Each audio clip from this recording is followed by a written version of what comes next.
You need faith. You ain't got to be that smart. I flunked out of school. I ain't got no degree in nothing. You got to identify your gift and go do what you gifted at. You ain't got to be smart. You don't got to have a degree. You don't have to go to UCLA or none of that. You can be highly successful and go to no school. Mark Zuckerberg, Bill Gates don't have a degree between none of them. They got more degrees working for them than a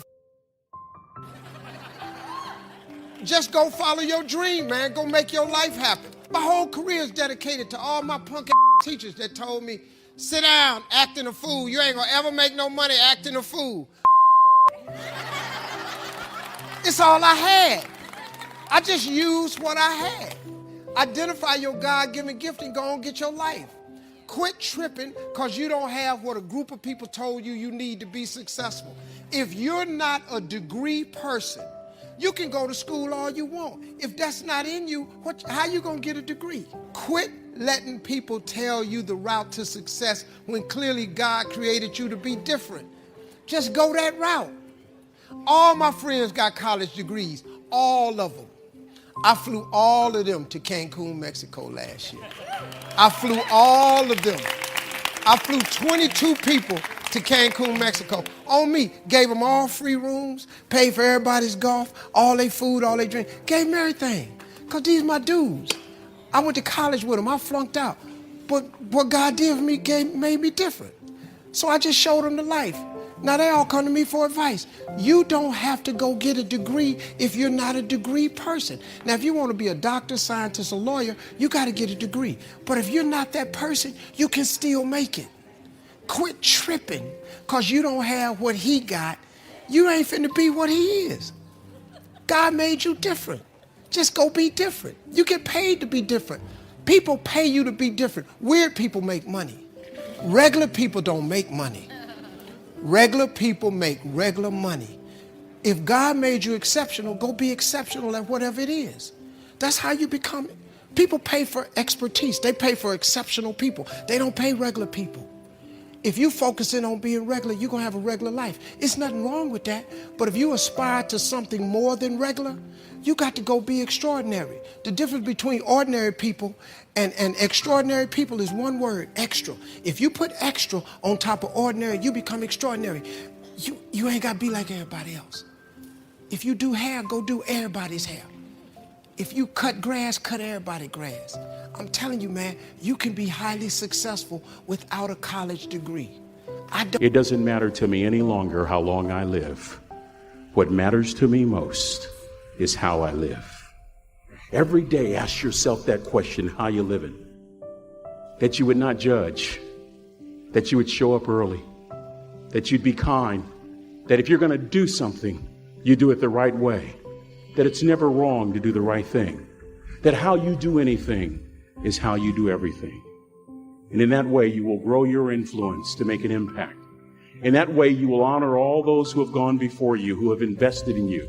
Look in those unlikeliest places for wisdom. Enhance your life every day by seeking that wisdom and asking yourself every night, how am I living? Friedrich Nietzsche said, "Many are stubborn in pursuit of the path they have chosen, few in pursuit of the goal." And that's one of the things that really trips people up. The way of getting there with the destination itself. And I think that people a lot of times throw hate on having a destination, on building towards some big goal, of having some grand thing they're chasing. But as Einstein said, if you want to live a happy life, tie it to a goal, not to people, not to things. True desire in the heart, whatever it is you want to do, work hard to get it. Don't just aspire to make a living. Aspire to make a difference. That was my mindset. And that's how you get through things. You put yourself, you immerse yourself wherever it is, and you become that. You become that and give yourself no way out. The scariest thing in the world to me, even to this day, was that could have been the rest of my life. I thought then I was trying hard. That's the scariest thing in the world. to absorb. Let life touch you. Don't let it kill you, but let it touch you. The experiences you have, the good ones, the bad ones, the highs and the lows. Part of the gift you can give to others is the gift of your experience, if you remember it. If it's vivid, if it's powerful, if it's fresh, if it's unique, if it's vital, you can really affect other people with the relating your own experiences, because you weren't too lazy to live the experience and then reflect on it. Live another week and reflect on it. Take a half a day at the end of the month, reflecting over the month. What were the numbers? Some weren't good, some were good. The books you read, the books you heard about, relating your experiences at the end of the month. At the end of the year, take a weekend. Take some time reflecting. How many times have you had a great idea, didn't do anything about it, and then a year later someone did something about it, made a lot of money, got the promotion, etc.? So when you have the idea, the inspiration to act, it's time. Act. And you don't have to know it perfectly. You know, you can drive from here to California, wherever you might be, assuming you're not in Hawaii, by going west. And what happens is that you don't have to see the whole route. You only need to see 200 yards ahead of you. At night, you can drive just with your headlights, and the headlights keep moving with you. And your goal in life is to get in the game.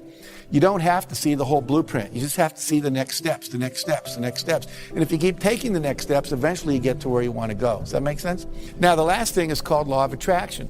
We believe that when you are vibrating at the level of 100% expectancy that you're going to get something, it's already a done deal. You know, piece of cake, no big deal. We're going to win this thing. We're going to get that contract. You know, I'm going to make this thing happen.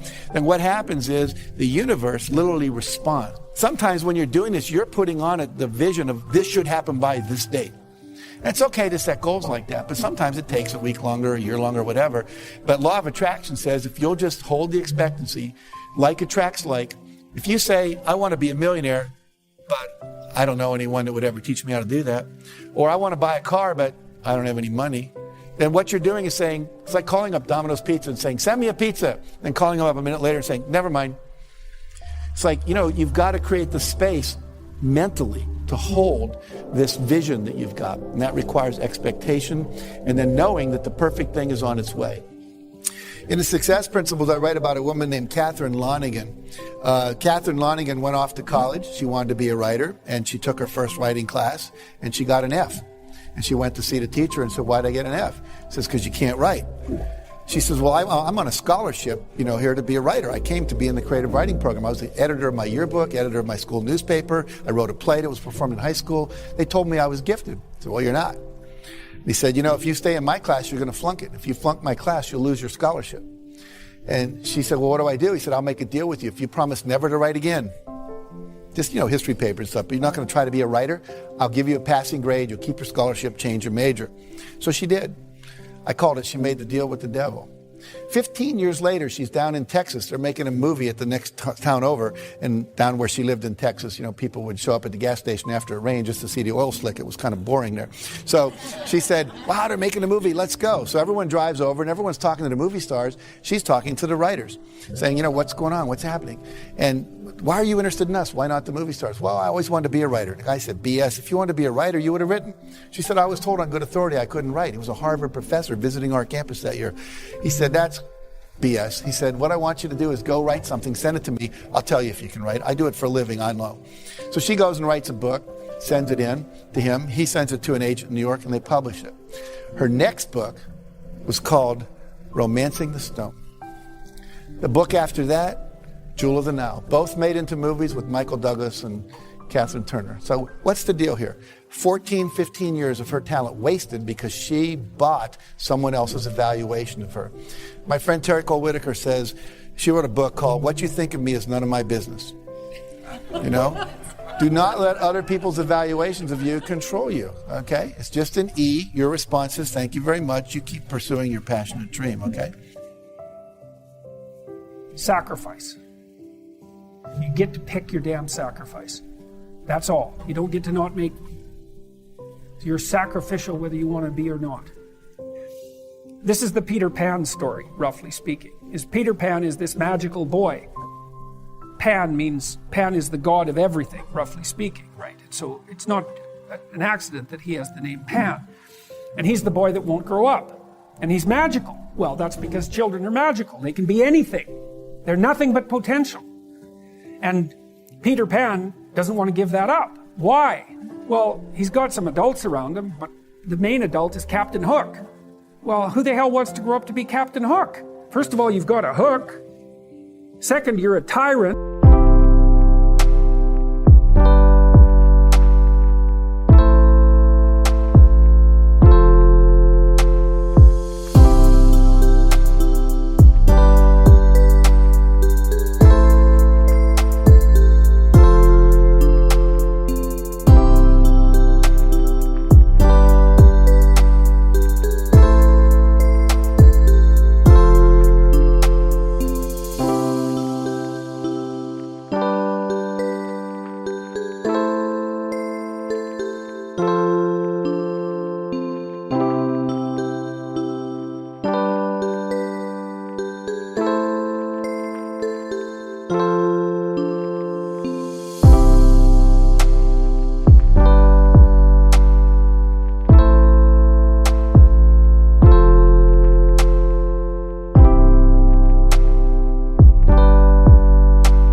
And third, you're chased by the dragon of chaos with a clock in its stomach, right? The crocodile. It's already got a piece of you.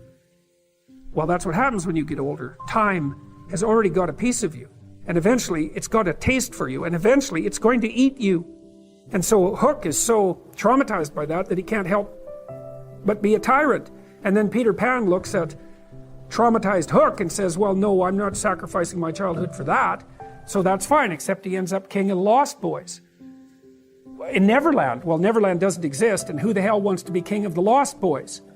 And he also sacrifices the possibility to have a real relationship with a woman, because that's Wendy, right? And she's kind of conservative, middle-class, London-dwelling girl. She wants to grow up and have kids and have a life. She accepts her mortality. She accepts her maturity.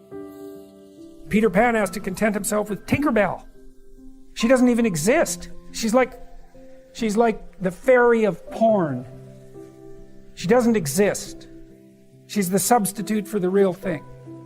And so, but the dichotomy that you're talking about is very tricky because there's a sacrificial element in maturation, right? You have to sacrifice the pluripotentiality of childhood for the actuality of a frame. And the question is, well, why would you do that? Well, one reason is it happens to you whether you do it or not. You can either choose your damn limitation, or you can let it take you unaware when you're 30, or even worse, when you're 40. And then that is not a happy day.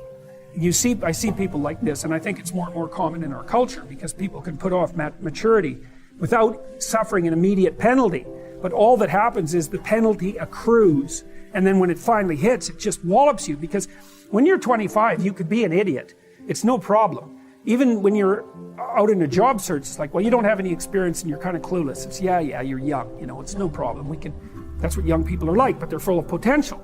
Okay, well, now you're the same person at 30.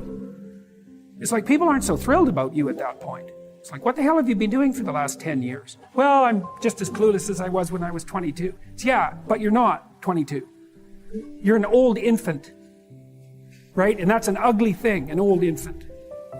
So, part of the reason you choose your damn sacrifice, because the sacrifice is inevitable, but at least you get to choose it. And then there's something that's even more complex than that in some sense, is that the problem with being a child is that all you are is potential, and it's really low resolution. You could be anything, but you're not anything.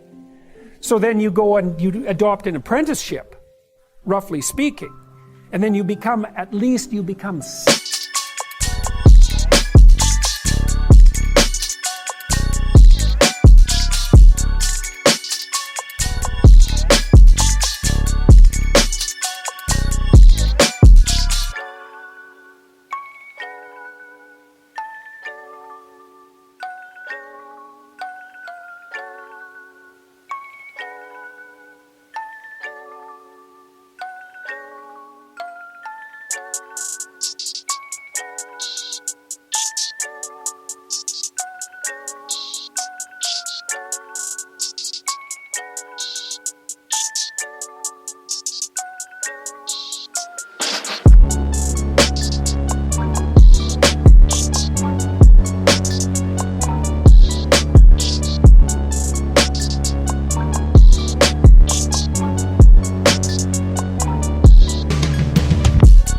something.